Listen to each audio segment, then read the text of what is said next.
You guys, we are so pumped for today because it was so fascinating to me.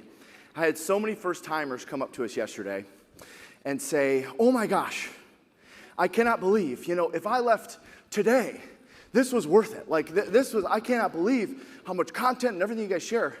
And every time, of course, I thanked them and accepted the compliment. And I also always responded with, day one is just a warm-up. Day one is just to kind of get us warmed up. Day two, day three, and the masterminds are where the meat, potatoes, the action items, the things you're going to need to do to go out and win in your market. And so we're going to have a little segment this morning on specifically everything you can do to own the morning and win your day. And similar to my notes yesterday, instead of going through and reviewing, because we've been teaching this essentially every single event. I mean, a lot of brokers have us out for brokerage advances and team advances, and they always say, hey, I want to help my agents craft a strong morning. Can you give us some, morning strategies? And so we've got some kind of boilerplate stuff that we've been using for years.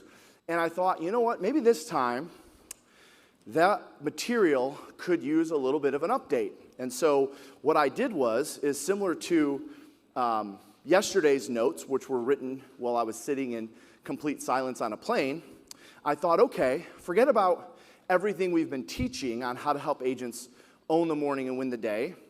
What could I share that I'm doing personally, or that I have done personally, or that I'm doing right now to own my mornings and win my day? So I went back, of course, reviewed the notes that we've been teaching, and every year our notes kind of get a refresh and an update anyways, and I've added some really strong strategies that I'm going to share with you, and we're going to get into this because starting at about 9:30, I'm going to bring up Kate Simon, who's got a really special segment dialed in for you that I think you will all appreciate.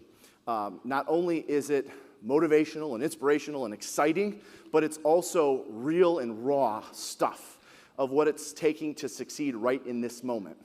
So first things first, last night, who got on that bull last night? Where are my bull riders at? All right, where are my bull riders at? By the way, I was one of them. I got on the bull. I'm sorry you missed it. I might have waited until, 10:01 after everyone was gone, but I did get on it. No, I got on the bull. It was kind of slick. Andrew, how are we supposed to stay on that thing when it's so slippery? Okay, you didn't get on. And did you jump in the pool? No. We're going to have to find a way to get you in the pool. We have the legacy thing tonight right by the pool. Just saying. What do you think? Should we because we got to get footage, right? No, this could be, we know we got out of surgery. I'm thinking this could be therapeutic. What do you think, Andrew? This could be good for you. Well, we use his shot in all of our promos, and we're going to need a new one because we're in Phoenix. I can't use the Orlando one anymore. Oh gosh. No. I'm not primed yet. Give me another year. All right, let's go ahead and jump in. Turn to a clean sheet of paper if you would. And I want you to write at the top, the modern way to own my morning and win my day. Now, when I say modern, I'm not necessarily referring to, our stuff that you've heard me share before being not good. I mean, it's still good. I just put together, let's just say I've got more specifics that I'm going to share with you. And I also am going to share with you, I don't know if I'll get to it before my time is up, so it might come after Kate's segment later today, but I also have here the new schedule to sell 100 homes per year, written for 2024. So I'll be sharing that later today after I get through these notes, because before you receive information on what your new day should look like, we got to, in terms of your business, we got to look at what it looks like in your personal life first. So the modern way to win my morning and own my day. Number one, ready? We must understand, write this down if you would, please.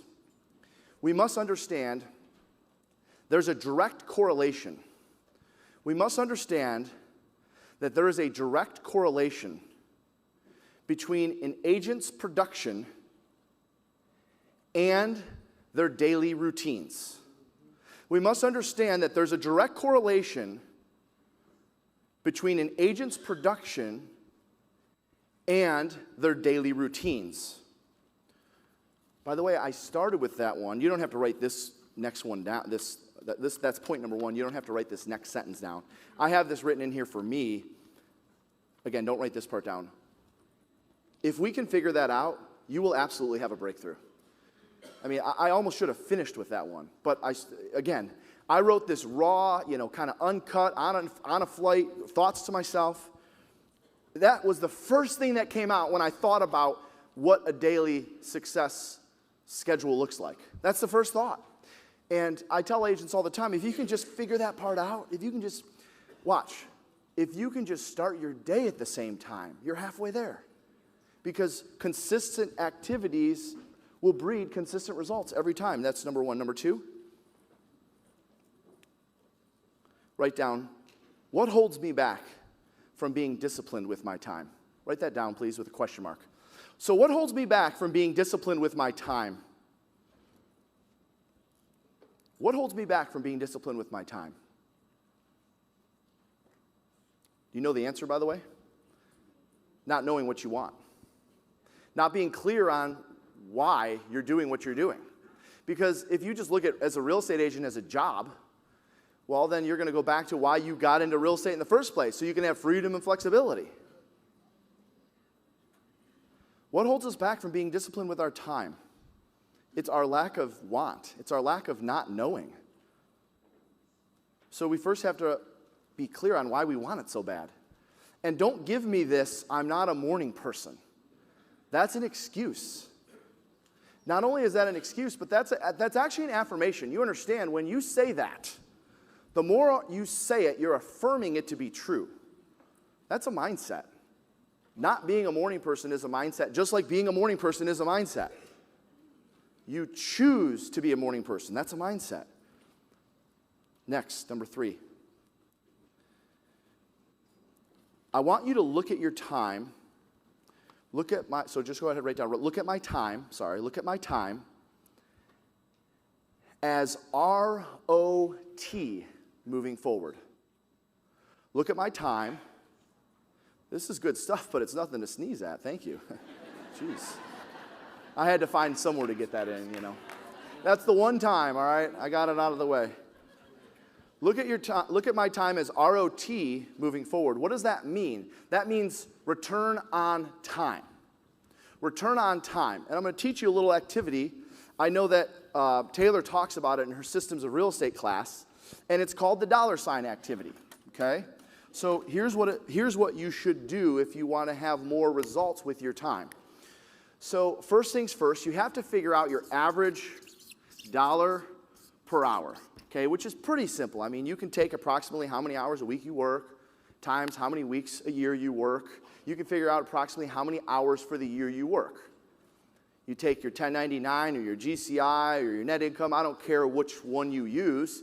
Take whatever number you want, GCI or your net income, divide it by how many hours, and that's going to give us an average per hour. So let's just say your average per hour is $75 an hour, just as the sake of exercise. So if you really want to know where you have opportunities to improve, because this technique is not, by the way, when I hear people say, oh, I'm all about working smarter, not harder.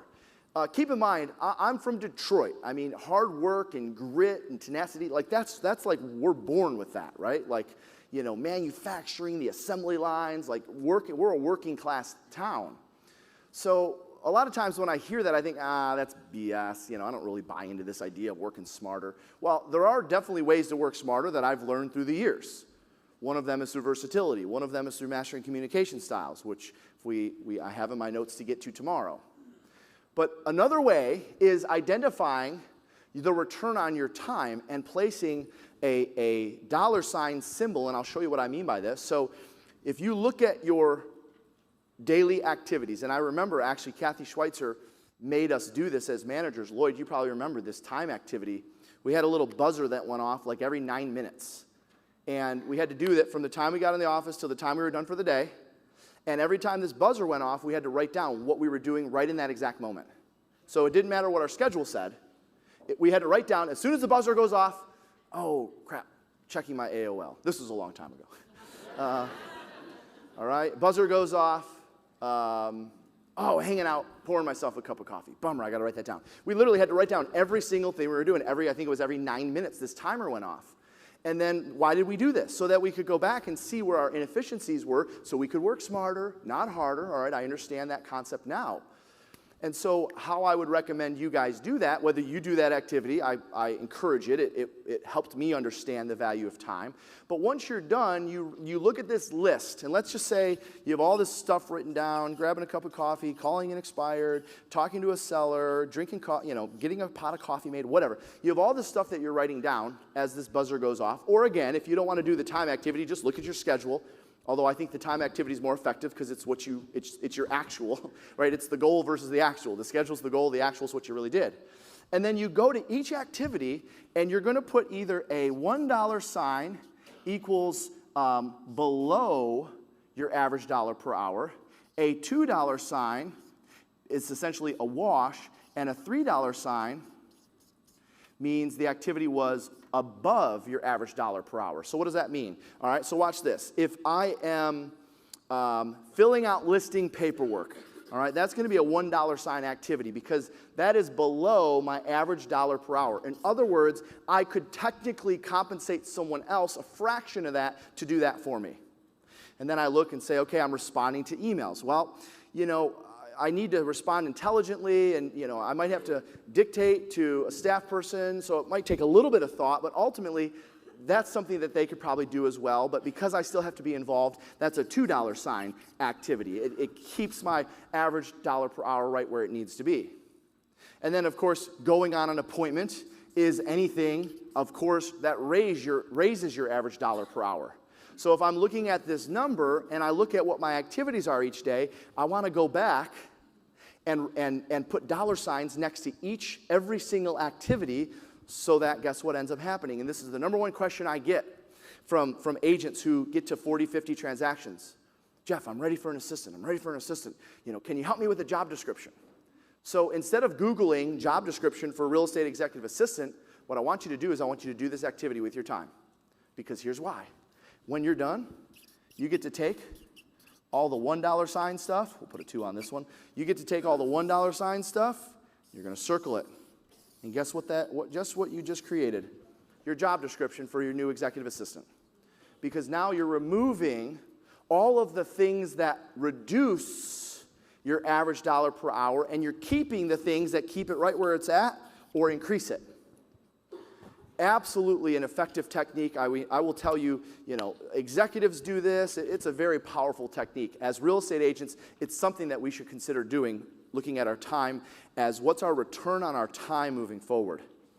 And just ask the question, does this activity, I wrote down, if you didn't write this down, does this activity increase or decrease my average dollar per hour? Does this activity increase or decrease my average dollar per hour? Next, I wrote down, continuing, new point here.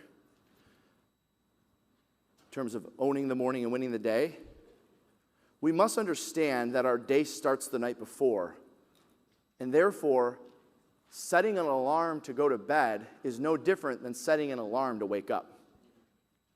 Think about that for a second. We must understand that our day starts the night before, so setting an alarm, 10 p.m., 11 p.m., midnight, whatever, 9 o'clock, whatever time it is, setting an alarm to go to bed, since our day starts the night before, technically, setting an alarm to go to bed would be no different than setting an alarm to wake up in the morning. You get consistent with what time you go to bed, you get consistent with time you wake up. It just works out that way. Next, speaking of getting to bed, this is a personal rule that I've lived by. You don't need to finish that last drink or that bottle of wine. There's no book that says you need to finish it. Oh, I don't want it to go to waste. That's alcohol abuse. What's the point? You're going to bed. Who cares? That bottle will be fine the next day.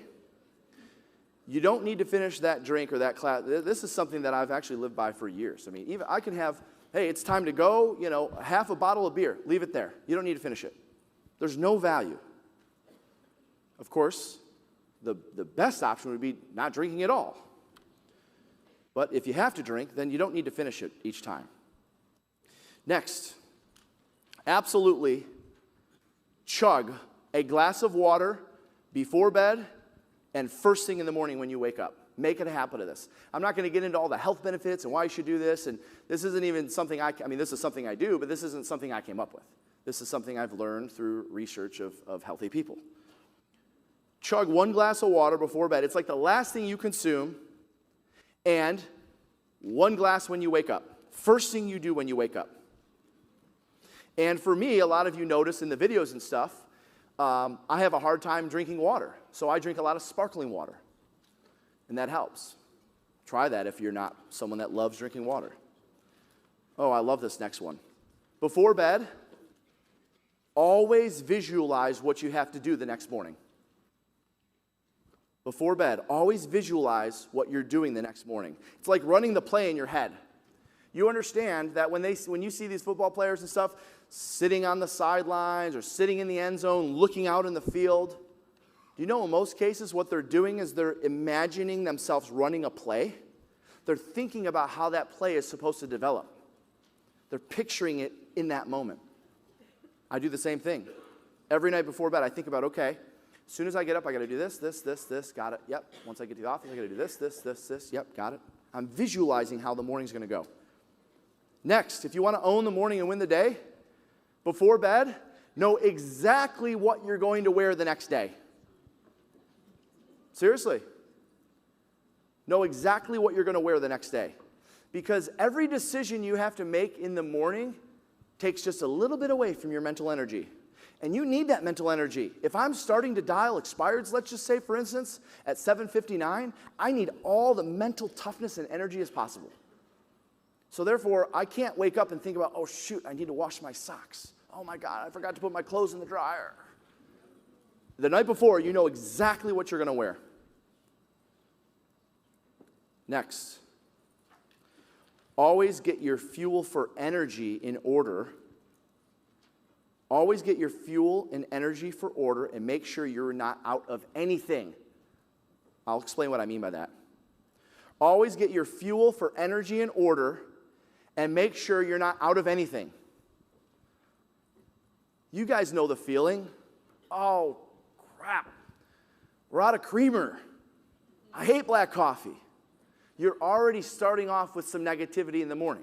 Now, if you're like me, just grab the Baileys, and it's almost as good as creamer. Be careful how often you do that. So in other words, anything you need from the grocery store, make sure it's the night before. It's never the morning of. I see so many people, and I hear this from agents all the time. Well, I had to run out to the grocery store because we were out of laundry detergent. I had to get a load in because this, da-da-da-da-da-da. Never in the morning.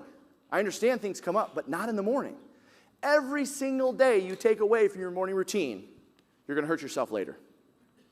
Cost you later. I wrote down, moving forward, do not ever say, I'll do it in the morning. Think about how often we say, I'll handle it in the morning. I'll do it in the morning. I'll handle it in the morning. Bill, good to see you. Do not ever say, I'll handle it in the morning. If you think of at night in regards to home stuff, absolutely no chores in the morning. Men, where you at? You're welcome. You're welcome. Hey, Jeff said no chores in the morning. I got to go. See you, bye. No chores in the morning. It's only going to throw off your day. Same thing with admin work. No admin work in the morning. It'll throw off your day. Again, I'm thinking about all my personal habits. I know our notes about Own the Morning, Win the Day. Most of you know them. You've heard the podcast or whatever. I'm digging deeper and I'm sharing my personal rules, the rules that I follow. No admin work in the morning. You know the saying, the day you give up on your morning routine is the day you what? Sacrifice your income when? 90 days, 60 to 90 days from now. That's right. So why are we still doing admin work in the morning? Make sure your time with family and loved ones is scheduled. Make sure your time with family and loved ones is scheduled. That has to go in first. Make sure your time with family and loved ones is scheduled. That goes in first. They don't get what's left over. That goes in first.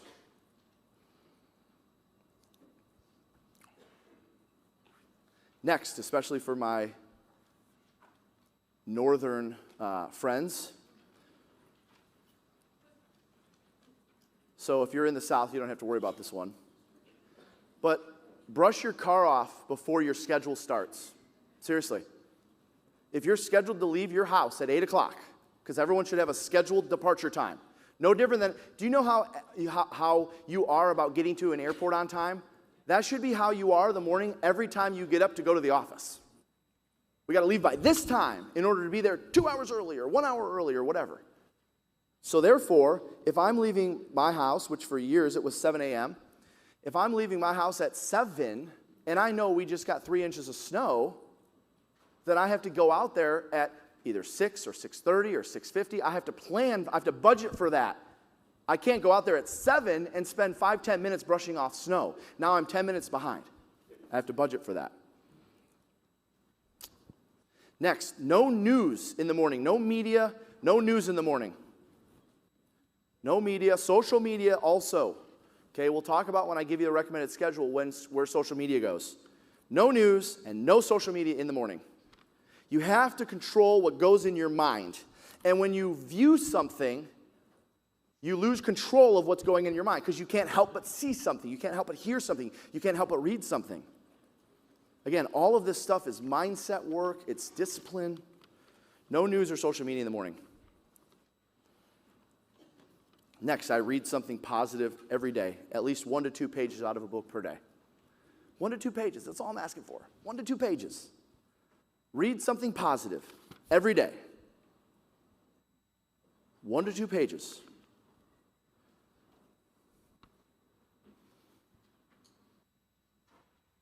Next, keep a notepad near your bathroom for your shower ideas. True story. You have shower ideas. Have a notepad, because here's what happens when you get out of the shower, you forget them. Now, if you can, does Alexa take notes? I mean, I'm bad on technology. So could you put an Alexa in your bathroom and say, Alexa, note this for me? There you go. Just do that. I might have to learn how to do that. And I know it plays music, okay.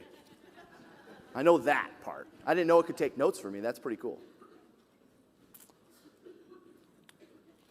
Okay, and finally, I wrote down the biggest difference between top producers and everyone else. Hands down, the biggest difference between top producers, agents selling 50, 75, 100 homes per year, the biggest difference between top producers and everyone else, surprise, surprise, how well they manage their morning. Biggest difference. I mean, I'm telling you, we could list out everything. Without question, it is the single greatest difference between the best and the rest. And you know what's interesting? The best, you know what else they all have in common? They know exactly why they're doing it. They are crystal clear on their Live Unreal formula. They are crystal clear on that 2023 versus 2024 activity. So later today, I'm going to get into, now that you know how to own your morning so you'll win your day, I'm going to share with you the production schedule that we should be following, especially if we want to sell 100 homes a year. Now, here's the good news. If you don't want to sell 100 homes per year, I got a formula for 50. I even got one for 75. I'm sorry, I don't have one for 25, all right? That's another conference.